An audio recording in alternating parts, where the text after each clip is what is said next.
So I decided to do my presentation by video, which I'll upload to YouTube, and then I will send the link to Blackboard.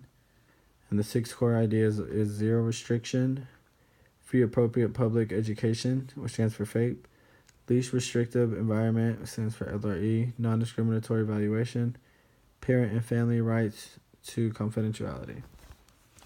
So the first one, no restriction. It stands for not rejecting anyone who has a disability at any school whatsoever, no matter the disability. And then FAPE basically means that the school always has to pay for their education. Even if it's outside of school, the public school will still have to pay for the education of the person who has a disability. And the LRE is saying that any student with a disability must be educated in a setting that is the same age as their peers and must be treated the same as their peers, no matter the disability, and should be treated the same as the general of students. And then non-discriminatory evaluation basically means that the person with a disability will be in a classroom with of their native language. It must be in the same age and characteristics with the same as their peers of the same age group. Parent and family rights to confidentiality is basically what the title is. No, like all of their disabilities are in records at the school, and only the parents have access to it, and only the parents can take out copies of it if they want to.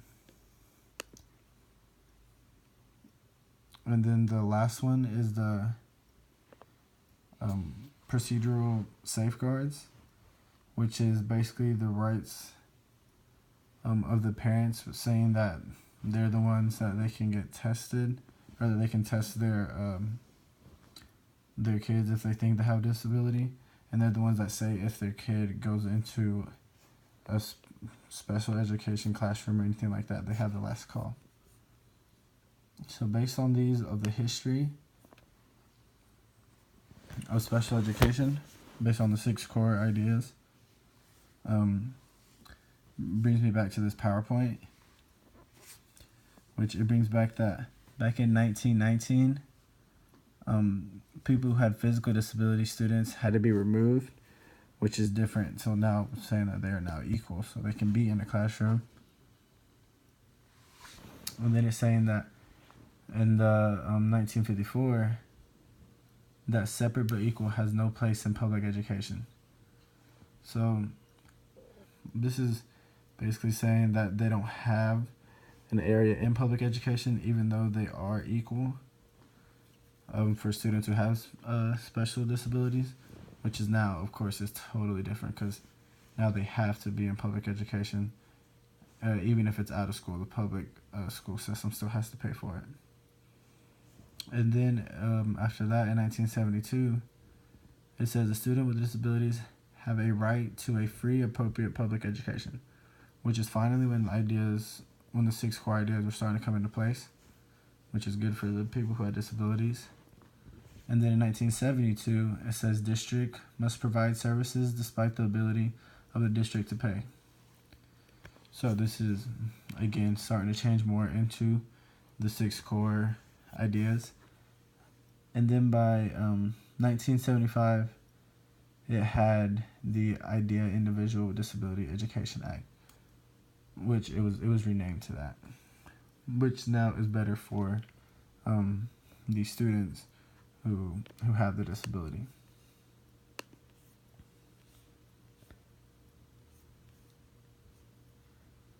So now how I think educators that are teaching students with disabilities and students that do not have disabilities in the same classroom, I think they should both just see them as equal. And if anything, everyone works at a slower or higher pace anyways.